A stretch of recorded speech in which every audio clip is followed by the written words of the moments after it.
राधे राधे सभी को। Welcome to my channel. आज के इस वीडियो में मैं आपके साथ 3 ऐसे इंसिडेंट्स मेरे लाइफ के शेयर करना चाहता हूँ जहाँ से मैं लाइफ एंड डेथ सिचुएशन से रिटर्न होके वापस आया हूँ और आपके सामने ये वीडियो बना रहा हूँ। मैंने बहुत सारी मेरी वीडियोस में इसके बारे में बोला है, इसके बारे में ज़िक्र किया है, लेकिन कभी डिटेल में बताया नहीं है। और मुझे लगता था कि मैं अगर इसके बारे में बात करूँगा तो थोड़ी-सी हिचकिचाहट होती थी मुझे इसके बारे में बात करने की। लेकिन मुझे लगा कि मुझे ये इंसिडेंट्स शेयर करने चाहिए ताकि आप लोगों को भी इससे कुछ ना कुछ सीखने मिले। और ये इंसिडेंट्स शेयर करके मैं कुछ सिम्पैथी गेन करना नहीं चाहता हूँ। मैं ये चाहता हूँ कि ये इंसिडेंट्स जो मेरी लाइफ में हुए हुए थे उससे आप लोग कुछ सीखें और आप लोगों को भी लाइफ में अगर आप कोई सिचुएशन से गुज़र रहे हो, कोई ख़राब सिचुएशन से अगर आप गुज़र रहे हो, तो वो सिचुएशन से लड़ने की आपको हिम्मत आ जाए। तो बस इसीलिए मैं आपके सामने ये सिचुएशंस पेश करना चाहता हूँ।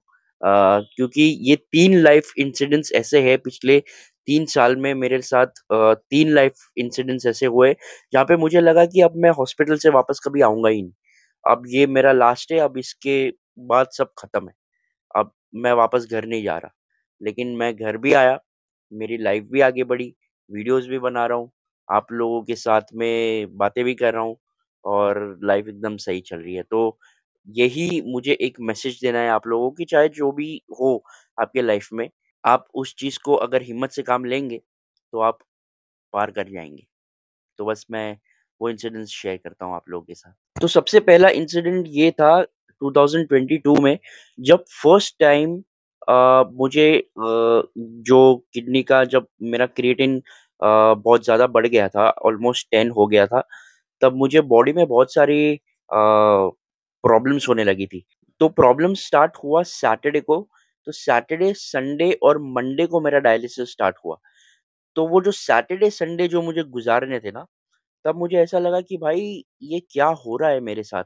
मतलब कि मैं बच भी पाऊँगा कि नहीं, इतना ज़्यादा मेरा प्रॉब्लम हो रहा था क्योंकि किडनी का प्रॉब्लम बहुत ही ज़्यादा हाई हो गया था, बहुत ज़्यादा खतरनाक हो गया था और किडनी ऑलमोस्ट 90% वर्क करना बंद कर दी थी। इसीलिए जितने भी किडनी के फंक्शंस होते हैं, वो भी बंद हो गए। पानी बॉडी में स्टोर होने लगा, तो अगर पानी बॉडी में स्टोर होता है, तो वो लंग्स में भी स्टोर होना स्टार्ट होता है। तो लंग्स में अगर स्टोर होना स्टार्ट होता है, तो साँस लेने में बहुत प्रॉब्लम होती है। तो मुझे इतनी ज़्यादा साँस लेने में प्रॉब्लम हो रही थी, इतनी ज़्यादा मुझे तकलीफ़ हो रही थी, कॉफ़िंग हो रही थी, फ़ीवर आ गया था, हाथ-पैर में सूजन आ गए थे और इतनी बेचैनी हो रही थी, रेस्टलेसनेस जिसको बोलते हैं, वो हो रहा था। और कुछ समझ ही नहीं आ रहा, बीपी हाई हो गया था, बीपी भी ऑलमोस्ट 170, 180, 190 तक चला गया था। तो इतना ज़्यादा प्रॉब्लम हो रहा था क्योंकि अभी डायलिसिस सेंटर तो अभी मंडे को खुलेगा। तो सैटरडे नाइट और संडे नाइट जो मैंने निकाले हैं, मुझे ऐसा लगा कि अब मेरे बचने के कोई चांसेस नहीं है और शायद मैं अ, मंडे तक हॉस्पिटल जा भी पाऊँगा कि नहीं। मेरा इतना ज़्यादा सिचुएशन खराब हो गया था। लेकिन कुछ भी करके मैंने सैटरडे निकाला, संडे निकाला और मंडे जैसे हुआ, सुबह-सुबह हम लोग डॉक्टर के पास डायलिसिस सेंटर में चले गए। डॉक्टर के पास गए और डॉक्टर के पास जाके मैंने ये गले से आप यहाँ पे निशान देख सकते हैं यहाँ पे, गले से डायलिसिस करना स्टार्ट किया, उसको कैथेटर बोलते हैं। इमरजेंसी में कैथेटर डाला और कैथेटर के द्वारा डायलिसिस करना भी स्टार्ट कर दिया। लेकिन डायलिसिस करने के बाद भी मुझे इतना ज़्यादा आराम नहीं मिल रहा था। मुझे अभी भी कॉफ़िंग हो रही थी, अभी भी मुझे ब्रीथिंग प्रॉब्लम हो रही थी क्योंकि पानी इतना ज़्यादा बढ़ गया था बॉडी में कि वो एक डायलिसिस से तो निकला ही नहीं। तो लगातार 3 दिन डायलिसिस करना पड़ा, मंडे, ट्यूसडे, वेडनेसडे। 3 दिन लगातार डायलिसिस करने के बाद जब वेडनेसडे मेरा डायलिसिस हुआ, उसके बाद मुझे ज़रा-सा शांति मिला। तो वो था फर्स्ट इंसिडेंस जहाँ पे मुझे लगा कि मैं गया, मुझे ब मैं अभी नहीं बचूँगा क्योंकि उस टाइम पे ऐसा ही लगता है क्योंकि इतना ज़्यादा ब्रीथिंग प्रॉब्लम होता है अपने को जब बॉडी में पानी भर जाता है और लंग्स तक जब पानी पहुँच जाता है तब इतना ज़्यादा ब्रीथिंग प्रॉब्लम होने लगता है, इतना ज़्यादा तकलीफ होने लगता है, कॉफ़िंग होता है और कॉफ़िंग रुकती नहीं है, कंटीन्यूअसली आती है। आप सोचो कि 48 आवर्स तक लगातार कॉफ़िंग आना, लगातार। बीच में कोई ऐसा नहीं कि रेस्ट 10 मिनट का भी रेस्ट कॉफ़िंग मुझे दे रहा है, नहीं, लगातार। तो वो एक बहुत ही ज़्यादा डिफ़िकल्ट सिचुएशन थी और वो फर्स्ट ऐसा इंसिडेंट था जहाँ पे मुझे लगा कि खत्म है अभी। सेकंड इंसिडेंट्स की अगर मैं बात करूँ तो 1 साल हो गया मेरे डायलिसिस को, 2022 में मेरा डायलिसिस स्टार्ट हुआ, 1 साल हो गया। गले से मेरा कैथेटर निकाल के अभी उन लोग ने चेस्ट पे मेरा कैथेटर डाला था। तो चेस्ट में कैथेटर उन लोग ने डाल दिया, मैं वापस मेरे घर पे आ गया और डायलिसिस लेने के लिए यहीं पे मेरे घर के बाजू में ही एक अच्छी हॉस्पिटल है और बहुत अच्छे से डायलिसिस भी वहाँ पे हो रहा था। तो सब कुछ ठीक-ठाक चल रहा था। फिर उसके बाद जब मेरे डायलिसिस को थोड़ा वक़्त हो गया, नवरात्रि थी, आई स्टिल रिमेंबर नवरात्रि थी, तो हर नवरात्रि पे हम लोग यहाँ पे हमारे एरिया में हम लोग नाइट आउट करते हैं।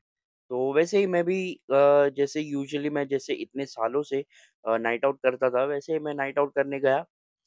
नाइट आउट किया और ऐसा भी नहीं कि मैंने कुछ बाहर का कुछ खा लिया हो या पानी बहुत ज़्यादा पी लिया हो, क्योंकि पानी तो डायलिसिस अगर एक बार स्टार्ट हो गया उसके बाद लिक्विड तो बहुत ही कम पीना है। तो वो मुझे पता था कि लिक्विड कम पीना है इसलिए मैं लिक्विड तो मैं ज़्यादा पी भी नहीं रहा था। लेकिन फिर भी पता नहीं नाइट आउट के बाद मैं आया घर पे I think around 6:30 7 o'clock को आया सुबह को और आके यूजुअली हम लोग सो जाते हैं। तो सोने की मैंने ट्राई किया तो जैसे ही मैं सोया, जैसे ही, वैसे ही जो फर्स्ट इंसिडेंस में मुझे ब्रीथिंग प्रॉब्लम हो रहा था, वैसे ब्रीथिंग प्रॉब्लम होना स्टार्ट हुआ। तब मुझे इतना आइडिया नहीं था, तब मुझे ऐसा लगा कि ये ब्रीथिंग प्रॉब्लम शायद एसी की वजह से हो रहा है क्योंकि एसी ऑन करके सोया था मैं। गर्मी बहुत थी, मुझे गर्मी भी लग रही थी। नवरात्रि के टाइम में भी बहुत गर्मी लग रही थी। एक्चुअली ठंडी होनी चाहिए लेकिन फिर भी गर्मी लग रही थी। तो एसी ऑन करके सोया था तो मुझे ऐसा लग रहा था कि एसी की वजह से है, तो एसी बंद कर दिया। फिर वापस सोने का ट्राई किया लेकिन फिर भी नींद नहीं आ रही है और जैसे ही मैं सो रहा हूँ वैसे कॉफ़िंग स्टार्ट हो रही है, वैसे ब्रीथिंग प्रॉब्लम स्टार्ट हो रही है और ये तो बिल्कुल भी आइडिया नहीं था कि ये पानी की वजह से हो सकता है शायद। उसके बाद कॉफ़िंग स्टार्ट हुई, उसके बाद हाथ-पैर में सूजन स्टार्ट हुई। अब मेरे मॉम-डैड को भी थोड़ा-सा टेंशन होने लगा कि ये क्या हो रहा है? फिर मेरे डैड ने बोला कि एक बार तू डॉक्टर को मैसेज कर और मेरे दिमाग में तो ये भी नहीं आ रहा था कि मैं डॉक्टर को भी मैसेज करूँ। मेरे डैड ने मुझे बोला कि डॉक्टर को मैसेज करके पूछ और उनको बोल कि ऐसे सारे चीज़ें हो रही है, तो क्या करना चाहिए? तो मैंने डॉक्टर को मैसेज किया कि मैं जैसे ही लेटता हूँ या ऐसे स्टिल बैठता हूँ, जैसे अभी मैं बैठा हूँ वैसे अगर मैं स्टिल बैठता हूँ तो मुझे ब्रीथिंग प्रॉब्लम्स होती है, मैं कॉफ़िंग होना स्टार्ट होता है और मुझसे रहा नहीं जा रहा है, मैं क्या करूँ? तो डॉक्टर का इमीडिएट रिस्पॉन्स आया और इमीडिएटली उन्होंने बोला कि अभी का अभी तू हॉस्पिटल में जा और डायलिसिस ले, 3.5 लीटर तक पानी निकाल मतलब जितना मैक्सिमम हो सके उतना पानी अपने बॉडी में से निकाल ले। आई वाज़ लाइक कि यार अभी और उस टाइम पे बज रहे थे अराउंड 10 साढ़े 10 बज रहे थे। बोला अभी तो कौन-सी हॉस्पिटल में मैं जाके डायलिसिस लूँ, डायलिसिस सेंटर्स भी बंद हो जाते हैं। मैंने बोला यार सर अगर मैं और उस दिन भी सैटरडे ही था। तो मैंने बोला कि सर मैं अगर मंडे को अगर लूँ तो इज़ इट ओके? उन्होंने बोला नहीं, अभी का अभी तू जा और डायलिसिस ले और उसके बाद मुझे रिपोर्ट कर और हॉस्पिटल में जैसे ही पहुँचेगा वहाँ पे जो भी डायलिसिस टेक्नीशियन होगी या जो भी नर्स होगी उनसे मेरी बात करा। It's like okay. और तब तक जब तक ये कन्वर्सेशन डॉक्टर के साथ और ये सारी चीज़ें हो रही थी, तब तक तो मुझे और ज़्यादा बढ़ने लगा और ज़्यादा बीपी भी हाई हो गया और ज़्यादा ब्रेथलेसनेस हो रही थी, कॉफ़िंग हो रही थी और रेस्टलेसनेस हो रही थी, बेचैनी हो रही थी। ये सारी चीज़ें जो मुझे फर्स्ट इंसिडेंस में हुआ, वही सेकंड में होना स्टार्ट हुआ। हम लोग के जो मैं यूजुअली जहाँ पे हॉस्पिटल में डायलिसिस लेता था, वहीं हम लोग गए और वहीं पे जो बाजू में टेक्नीशियन रहती थी, उनको बुलाया और उन्होंने डायलिसिस स्टार्ट किया। अब वो जो चेस्ट में से जो डायलिसिस हो रहा था ना, वो उस दिन ठीक से हो ही नहीं रहा था। पता नहीं क्यों, लेकिन वो डायलिसिस हो ही नहीं रहा था। वो फ्लो जो होता है ना, ब्लड फ्लो जो होता है, वो ब्लड फ्लो प्रॉपर हो ही नहीं रहा था।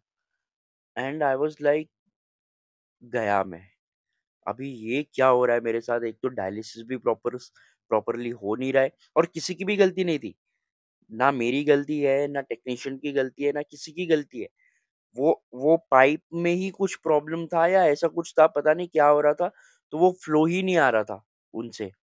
तो उन्होंने तो मेरे डॉक्टर से बात किया और डॉक्टर ने उनको कुछ दवाई बोला कि ये सारी दवाई दो, ये सारे सॉल्यूशंस जो होते हैं वो लो और वो कैथेटर में डालो और फिर देखो कि और फिर ट्राई करो तो होगा।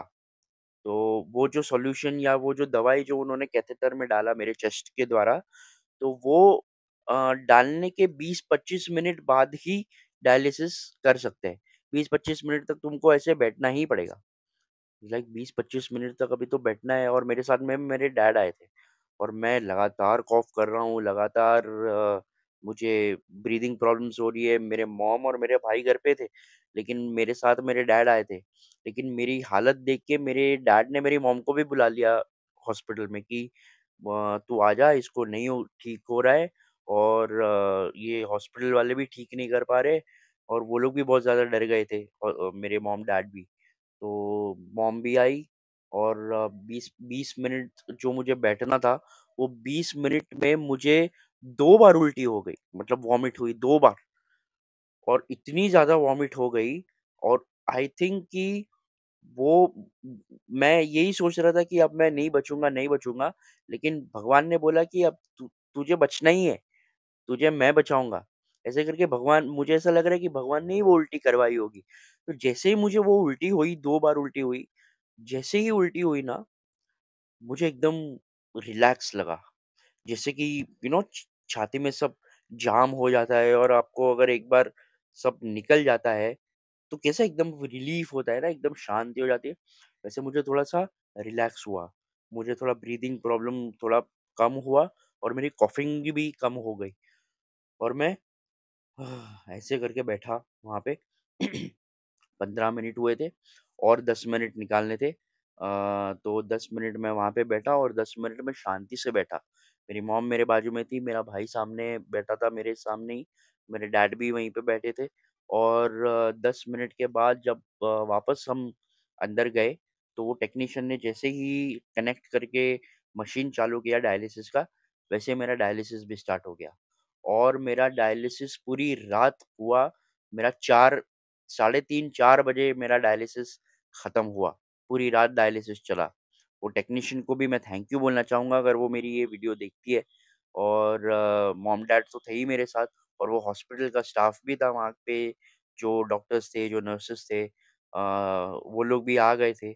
तो वो था सेकंड इंसिडेंस जहाँ पे मुझे लगा कि गया मैं, अब मैं नहीं बचूँगा क्योंकि इतनी ज़्यादा हालत ख़राब हो गई थी और उसमें भी ये हो गया था कि डायलिसिस भी ठीक से नहीं हो रहा है, वो पाइप ही कनेक्टेड नहीं हो रहा है, वो ब्लड का फ्लो ही नहीं आ रहा है, तो और डर लगता है ना उस टाइम पे। तो ये था मेरा सेकंड इंसिडेंस और थर्ड इंसिडेंस ये था कि ये जो मुझे चेस्ट में जो कैथेटर डाला था जिसके द्वारा मेरा डायलिसिस हो रहा था, तो वो परमानेंट कैथेटर नहीं होता है, उसमें ना इन्फेक्शन के चांसेस बहुत होते हैं। तो सेम मुझे भी इन्फेक्शन हो गया था वहाँ पे और तब तक मेरा हाथ में करना जो होता है ना, यूजुअली हाथ से ही होता है डायलिसिस, तो वो हाथ में करने के लिए जो ऑपरेशन था ना, वो भी सक्सेसफुल हो गया था। लेकिन उसके लिए 1.5 महीना रुकना पड़ता है, तो वो 1.5 महीना हो भी गया था। तो मतलब नेक्स्ट डायलिसिस से वो स्टार्ट करने वाले थे। तो उस दिन था Wednesday. I still remember Wednesday था और मैं मेरे बड़े पापा के यहाँ पे रहता था क्योंकि मैं मलाड में जाता था डायलिसिस करने के लिए। तो ट्रैवलिंग इतना ज़्यादा होता नहीं था ना उस टाइम पे क्योंकि चेस्ट में मुझे ये डाला था, इसीलिए मैं वहीं पे शिफ्ट हो गया था थोड़े टाइम के लिए। तो वेडनेसडे को था, वेडनेसडे मैं डायलिसिस करवा के गया मैं मेरे घर पे, मतलब मेरे बड़े पापा के घर पे और घर जाते-जाते ही ऑन द वे मुझे बुखार आ गया, रिक्शा में ही। और मुझे इतना ज़्यादा बुखार आ गया और वॉमिटिंग जैसा भी होने लगा, चक्कर भी आने लगे, ब्रीदिंग प्रॉब्लम नहीं हो रही थी, लेकिन ये सारी प्रॉब्लम हो रही थी उस टाइम पे। चक्कर आ रहे हैं, ब्लैकआउट हो रहा है, वॉमिटिंग जैसा हो रहा है और बीपी हाई हो गया है। ऐसी सारी चीज़ें हो गई होने होना स्टार्ट हुई, तो मैं घर पे पहुँचा और मैंने मेरी बड़ी मम्मी को बोला कि मुझे नींबू पानी बना के दो, तो उन्होंने मुझे नींबू पानी बना के दिया। मैंने सोचा कि थोड़ा-सा हो रहा है, ठीक हो जाएगा। ऐसा सोच के मैं नींबू पानी थोड़ा-सा पी के सो गया। मैं सोने की कोशिश कर रहा था, लेकिन वॉमिटिंग हो गया मुझे और बुखार और ज़्यादा बढ़ गया और इतना ज़्यादा मुझे तकलीफ़ होने लगी, इतना ज़्यादा मुझे प्रॉब्लम्स होने लगा कि मैं अभी-अभी हॉस्पिटल से घर गया हूँ और तुरंत हम लोग मैं, मेरे बड़ी मम्मी और मेरे बड़े पापा जो दूसरे नंबर के जो मेरे बड़े पापा हैं वो, हम लोग तीनों वापस घर से वापस 1 घंटे के अंदर-अंदर वापस हॉस्पिटल आ गए। और जो असिस्टेंट डॉक्टर थे वहाँ पे, उनसे हमने बात की कि उनको हमने बोला कि ऐसा-ऐसा चीज़ें हो रहा है, तो उन्होंने वापस टेम्पररी राहत के लिए कि मुझे टेम्पररी ठीक हो जाए क्योंकि नेक्स्ट डे मुझे हॉस्पिटल में जाके वो कैथेटर निकालना ही था। नेक्स्ट डे मतलब जो डायलिसिस होने वाला था, वेडनेसडे को मेरा डायलिसिस था, फ्राइडे को मेरा कैथेटर निकलने ही वाला था। हम लोग ने शेड्यूल कर ही दिया था कि फ्राइडे को निकाल देंगे। तो फ्राइडे तक मुझे आराम मिले, उस हिसाब से वहाँ के जो असिस्टेंट डॉक्टर थे, उन्होंने मुझे दवाई और इंजेक्शंस और ये सारी चीज़ें रिकमेंड की और मैं जाके लेने लगा। तो मुझे लगा कि ठीक हो जाएगा, अभी थोड़ी देर में ये इंजेक्शन जैसे खत्म होगा, वो एनएस खत्म होगा जैसे ही, हम लोग चले जाएँगे घर पे। अभी मुझे क्या पता था कि ये बहुत ही ज़्यादा सीरियस होने वाला है। जैसे ही वो दवाई अंदर गई, मेरे कैथेटर के माध्यम से अंदर गई, मैं मेरा बीपी ड्रॉप हो गया। मेरा बीपी इतना ज़्यादा ड्रॉप हो गया कि मुझे पसीना-पसीना आने लगा। मुझे हर 2 मिनट में, हर 5 मिनट में वॉमिटिंग हो रही है। जो खा रहा हूँ वॉमिट, जो पी रहा हूँ वॉमिट। मतलब कि समझ ही नहीं आ रहा था कि हो क्या रहा है मेरे साथ और मैं जितने भी स्टाफ वाले थे, जितने भी मेरे बड़ी मम्मी थी और मेरे साथ में जितने भी लोग थे रूम में, मैं उन सब पे चिल्ला ही रहा हूँ क्योंकि समझ ही नहीं आ रहा था कि हो क्या रहा है मेरे साथ। मेरा बीपी का प्रॉब्लम हो रहा था, फीवर आ गया था मुझे, मुझे चक्कर आ रहे थे और होश ही नहीं था। उस टाइम पे मुझे ऐसा लगा कि मैं गया, मेरा अभी यहाँ से मैं हॉस्पिटल, बड़े हॉस्पिटल में जा ही नहीं पाऊँगा क्योंकि मुझे हॉस्पिटल में जाना था। हॉस्पिटल पे ये सारी चीज़ें जब होना स्टार्ट हुआ, तब डैड को फ़ोन किया कि बहुत ज़्यादा तकलीफ़ हो रही है, तो आप डायरेक्टली हॉस्पिटल पे आ जाओ। तो डैड पहुँच गए हॉस्पिटल में और हम लोग 7 बजे पहुँचने वाले थे हॉस्पिटल में। हम लोग पहुँचे साढ़े 8 बजे। 1.5 से 2 घंटे मुझे लगे स्टेबल होने में और वो स्टेबल होते-होते 5-10 मिनट के लिए मुझे ऐसा लगा कि मैं बड़े हॉस्पिटल में जा ही नहीं पाऊँगा। मैं ये जो बेड है, जहाँ पे मुझे लिटाया था और जो मुझे स्टेबल करने की कोशिश कर रहे थे, यहाँ से मैं उठ नहीं पाऊँगा। यहाँ से मैं अभी आगे बढ़ ही नहीं पाऊँगा। तो इतना ज़्यादा मेरा तबीयत ख़राब हो गया था, लेकिन फिर भी मैं स्टेबल हुआ। मुझे उसके बाद बड़े हॉस्पिटल लेके गए और बड़े हॉस्पिटल में पहुँचने के बाद भी मुझे बुखार कम नहीं हुआ था। मुझे 101, 102 बुखार था और इतना ज़्यादा दवाई देने के बावजूद, इतनी टैबलेट्स देने के बावजूद, एंटीबायोटिक दवाइयाँ देने के बावजूद भी पूरी रात वो बुखार रहा था और वो पूरी रात यही सोच रहा था कि will I be able to make it, क्या मैं बच पाऊँगा? क्योंकि इतना ज़्यादा प्रॉब्लम था और बुखार भी कम नहीं हो रहा है, कुछ कम नहीं हो रहा है मेरे में, कुछ बॉडी में इतना ज़्यादा वीकनेस आ गया है, सब कुछ एकदम ख़राब। फिर दूसरे दिन वो सर्जन आए, जो डॉक्टर थे, सर्जन थे, वो आए और उन्होंने मेरा कैथेटर निकालना स्टार्ट किया। ऑलमोस्ट अराउंड 25 मिनट या आधा घंटा कुछ लगा मेरा कैथेटर निकालने में, वो ऑपरेशन में। और जैसे ही मेरा कैथेटर निकला, वैसे ही ऑन द स्पॉट मेरा बुखार भी उतर गया। इसका मतलब ये था कि वो जो कैथेटर मेरे बॉडी में था, वो पूरा का पूरा एकदम जा चुका था और वो मेरे बॉडी को हार्म करना स्टार्ट कर चुका था वो। और अगर ज़्यादा मेरे बॉडी में वो रहता तो और ज़्यादा सीरियस प्रॉब्लम्स हो सकते थे। तो ये थर्ड इंसिडेंस था जहाँ पे मुझे ऐसा लगा कि मैं अभी गया, मैं नहीं बचने वाला। लेकिन ये 3 इंसिडेंट्स से मुझे एक चीज़ सीखने मिली कि भगवान जो है वो बचाते तो है ही। मतलब कि मुझे ऐसा लग रहा था कि ये तीनों बार मैं नहीं बचने वाला और हॉस्पिटल से मैं वापस घर पे नहीं जा पाऊँगा और ये मेरा हॉस्पिटल में लास्ट डे है, लास्ट मोमेंट है। बट स्टिल भगवान ने बोला कि नहीं, अभी तेरा टाइम बाकी है और तुझे बहुत सारी चीज़ें अभी करनी है, अभी वीडियोस बनानी है, लोगों को इंस्पायर करना है, लोगों को अपनी स्टोरीज़ बता के लोगों को और मोटिवेट करना है, स्ट्रॉन्ग करना है। ये सारी चीज़ें मुझे भगवान ने बोली और मैं आज आपके सामने हूँ, वीडियो बना रहा हूँ। तो बहुत बार हमारी लाइफ में बहुत सारे ऐसे मोमेंट्स आते हैं ना जब हमको लगता है कि अब इसके आगे तो कुछ है ही नहीं, अब ख़त्म हो गई लाइफ, अब मैं इसके आगे झेल नहीं पाऊँगा या इसके आगे मैं बढ़ नहीं पाऊँगा। लेकिन लाइफ गोज़ ऑन। जब तक उसकी मर्ज़ी नहीं आती है ना, तब तक वो कोई हमारा कुछ बिगाड़ नहीं सकता। और हमको हमारे पे हिम्मत रखनी चाहिए, हमारे पे भरोसा रखना चाहिए, हमारे में ताकत रखनी चाहिए कि हम आगे बढ़ पाएँगे, हम आगे आराम से निकल जाएँगे। क्या होता है ना कि वो जो मोमेंट आ जाता है ना, उस मोमेंट में हम डर जाते हैं। उस मोमेंट में हमको ऐसा लगता है कि अब इस मोमेंट के आगे हम झेल नहीं पाएँगे या कुछ अच्छा नहीं होगा, सब बर्बाद हो जाएगा। मैं जैसे मुझे लग रहा था कि मैं बच नहीं पाऊँगा, वैसे बहुत सारे लोगों को ऐसा लगता है कि फ़ाइनेंशियल लॉस हो रहा है, तो अब फ़ाइनेंशियल लॉस से कैसे आगे आएँगे, डेट्स कैसे कवर करेंगे, लोगों को पैसे कैसे रिटर्न करेंगे, अगर जॉब चली गई है, तो जॉब वापस कैसे मिलेगी? 1-1 साल तक लोगों को अगर जॉब नहीं मिल रही है, तो बहुत डिप्रेस्ड हो जाते हैं। फिर अगर बिज़नेस में अगर कुछ प्रॉब्लम होता है, तो बिज़नेस वापस उठाने में ही बहुत ज़्यादा स्ट्रगल लगती है। तो बहुत सारे ऐसे इंसिडेंट्स हमारे लाइफ में आते हैं, जहाँ पे हमें लगता है कि ख़त्म हो गया यार, अब सब, अब कोई है भी नहीं जिससे हम हेल्प माँगे। और अगर कोई हेल्प करने आ भी जाता है, तो भी क्या ही कर लेगा वो सामने वाला। वो बेचारा कुछ कर नहीं पा रहा है, वो सामने वाले इंसान को हमारी जेन्युइनली हेल्प करनी भी होती है, फिर भी कुछ नहीं कर पाते। जैसे मेरे डैड जब हॉस्पिटल में आए थे, थर्ड इंसिडेंस में जब मेरे डैड थे मेरे साथ, मेरे फैमिली वाले जब मेरे साथ थे, वो लोग को मेरी हेल्प करनी थी और तीनों इंसिडेंट्स में वो लोग को मेरी हेल्प करनी थी, मेरे फैमिली वालों को मेरी हेल्प करनी थी, लेकिन फिर भी वो लोग नहीं कर पा रहे थे क्योंकि उनको समझ ही नहीं आ रहा था कि करना क्या है, सिचुएशन में कर क्या सकते हैं। जो भी कर सकते हैं डॉक्टर कर सकते हैं। और एक मोमेंट पे तो तीनों इंसिडेंट्स में ऐसा हो गया था कि डॉक्टर से भी कुछ नहीं हो रहा है थोड़े टाइम के लिए।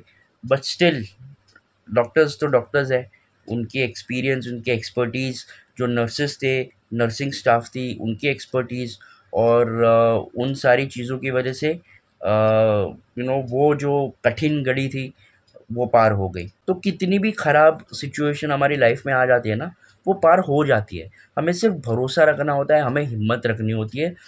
ऐसा कोई भी चीज़ नहीं है जो पार नहीं हो सकता। और ये मैं कुछ हवा में बात नहीं कर रहा हूँ। मैंने ये जो 3 इंसिडेंट्स है वो आपके साथ इसीलिए शेयर किए हैं ताकि आपको भरोसा हो कि सब कुछ पार हो जाता है। हेल्थ से ज़्यादा बड़ी चीज़ तो कोई नहीं है ना। आपको अगर फाइनेंशियल लॉस है तो वो भी कवर हो जाएगा। आपको जॉब का लॉस है तो वो भी कवर हो जाएगा। आपको बिज़नेस का लॉस है तो वो भी कवर हो जाएगा। लेकिन हेल्थ ऐसी चीज़ है कि एक बार बिगड़ी तो बिगड़ी, फिर भरोसा नहीं कि आप उठ भी पाओगे कि नहीं। लेकिन मैं आपको गारंटी देता हूँ कि उठ उठ जाओगे।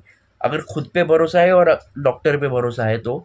और भगवान की मर्ज़ी के बिना कुछ नहीं होता, ये आप याद रखो। आप मानो ना मानो, भगवान की मर्ज़ी के बिना और भगवान की मर्ज़ी के सिवा कुछ भी नहीं होता। उनकी मर्ज़ी है और उनकी ही मर्ज़ी से सारी चीज़ें होती है। तो भगवान पे भरोसा रखिए, आपके बैड सिचुएशंस में, आपके रफ़ टाइम्स में भगवान पे भरोसा रखिए और खुद पे भरोसा रखिए कि आप पार कर जाओगे। कोई बात नहीं, सब पार हो जाएगा, सब ठीक हो जाएगा, जो होगा देखा जाएगा। ये वाला अगर आप मानसिकता बना के चलोगे आगे, तो सब कुछ ठीक हो जाएगा। अगर मैं ये 3 इंसिडेंसेस से बाहर आ सकता हूँ एकदम अच्छे से और आपके सामने ये इंसिडेंट्स शेयर करने की हिम्मत रख सकता हूँ, तो आप लोग भी अपने जो भी लाइफ में प्रॉब्लम्स है उसको पार करने में हिम्मत रख सकते हो। तो कोई टेंशन मत लो, ज़्यादा स्ट्रेस लेने की ज़रूरत नहीं है। कभी भी कुछ भी हो जाए, इंसान का कोई भरोसा नहीं, इसलिए आराम से जियो। अगर कोई प्रॉब्लम है तो भगवान पे भरोसा करो, अ, अपने आप पे भरोसा करो, रास्ता ढूँढने की कोशिश करो कि मैं उस पर्टिकुलर सिचुएशन से कैसे बाहर आ सकता हूँ, तो सब कुछ ठीक हो जाएगा, आपको कोई प्रॉब्लम नहीं होगी। ट्रस्ट मी, मैं हवा में बात नहीं कर रहा हूँ, मैं मेरे पर्सनल एक्सपीरियंसेस से बात कर रहा हूँ। ऐसा भी नहीं है कि अभी मैं एकदम बढ़िया हो गया हूँ और मेरी एकदम लाइफ अच्छी सी है, नहीं। अभी भी मेरा डायलिसिस चल रहा है, अभी भी मुझे बहुत सारे प्रॉब्लम्स है, फाइनेंशियली, फिजिकली, मेंटली बहुत सारे प्रॉब्लम्स है। बट अब मुझे क्या है ना कि लड़ना आ गया है, अब मुझे टैकल करना आ गया है, अब मैं लड़ सकता हूँ, अब मैं कोई भी सिचुएशन से लड़ सकता हूँ। तो मैं यही बोलना चाहता हूँ कि आप भी आदत डाल लो और लड़ना सीखो, लड़ते रहो, बाकी भगवान तो है ही, और भगवान आपके पीछे है तो फिर कोई भी लड़ाई आप हार नहीं सकते। बस ये 3 इंसिडेंसेस थे जो मुझे आपके साथ शेयर करने थे। आई होप आप लोग को ये वीडियो पसंद आया होगा।